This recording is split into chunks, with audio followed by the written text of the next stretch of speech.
السلام علیکم، welcome to my YouTube channel daily night story. کیسے ہیں دوستو؟ امید کرتے ہیں آپ سب لوگ خیریت سے ہوں گے۔ سب سے پہلے تو آپ سے معذرت چاہوں گا کہ بہت عرصے کے بعد یہ ویڈیو میں اپلوڈ کر رہا ہوں۔ کچھ زندگی کی مصروفیت کی وجہ سے میں ٹائم پہ ویڈیو اپلوڈ نہیں کر سکا، اس کے لیے ریئلی سوری۔ انشاءاللہ آپ کوشش کریں گے کہ آپ ریگولر ویڈیو اپلوڈ کرتا رہوں۔ تو چلیے ٹائم ضائع کیا بغیر سٹوری کی طرف چلتے ہیں۔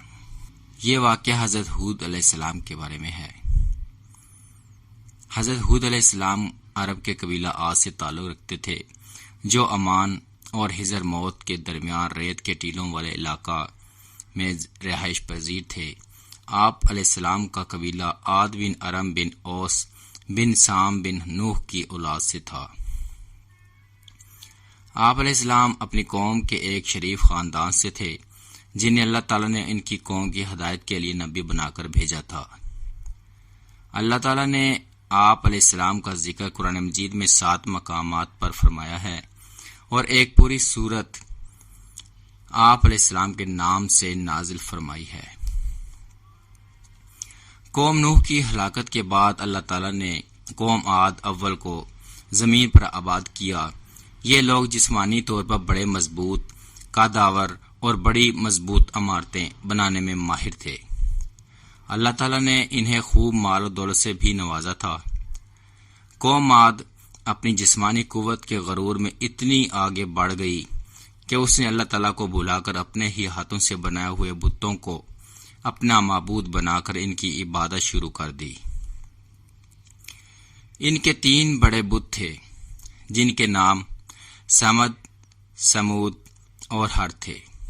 قوم عاد کو گمراہی سے نکال کر ہدایت کی طرف لانے کے لیے اللہ تعالیٰ نے اسی قوم کے ایک فرد حضرت ہود علیہ السلام کو نبی بنا کر ان کے پاس بھیجا۔ فرمان الہی ہے،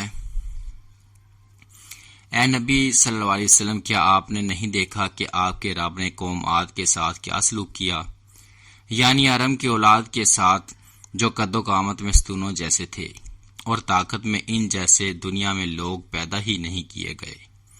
اور ہم نے قوم عاد کی طرف ان کے بھائی ہود علیہ السلام کو نبی بنا کر بھیجا۔ پھر ان قوم نوح کے بعد ہم نے دوسری امت قوم عاد پیدا کی۔ پھر ہم نے انہی میں سے ایک رسول بھیجا۔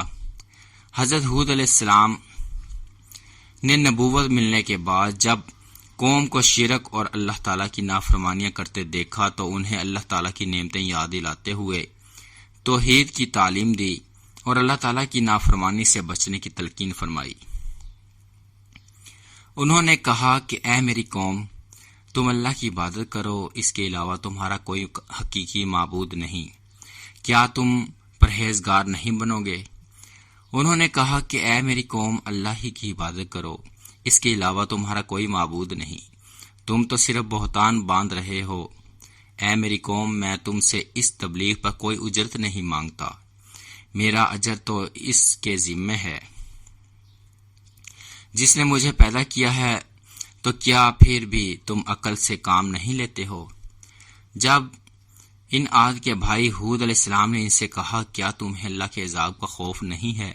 میں تمہارے لیے امانت دار رسول ہوں، لہذا تم اللہ کے اس عذاب سے ڈرو اور میری اطاعت کرو۔ میں اس پر تم سے کوئی اجرت نہیں مانگتا، میرا اجر تو رب العالمین کے ذمہ ہے۔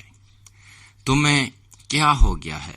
تم ہر اونچی جگہ پر بے فائدہ یادگار عمارت بنا ڈالتے ہو، اور تم بڑی مضبوط عمارتیں بناتے ہو جیسے کہ تم ہمیشہ یہیں دنیا میں رہو گے، اور جب تم کسی پر ہاتھ ڈالتے ہو تو سرکش ظالم بن کر ہی ڈالتے ہو۔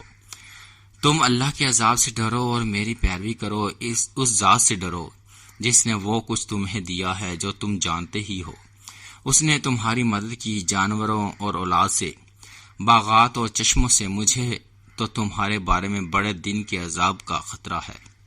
اے پیغمبر صلی اللہ علیہ وسلم، آپ عاد کے بھائی ہود علیہ السلام کا واقعہ سنائیے، جب اس نے اپنی قوم کو احقاف جگہ میں ڈرایا، اور یقیناً ان سے پہلے بھی ڈرانے والے گزر چکے تھے اور ان کے بعد بھی آتے رہے۔ ہود علیہ السلام نے کہا، اللہ کے سوا کسی کی عبادت نہ کرو، بے شک میں تمہارے بارے میں ایک بڑے سخت دن کے عذاب سے ڈرتا ہوں۔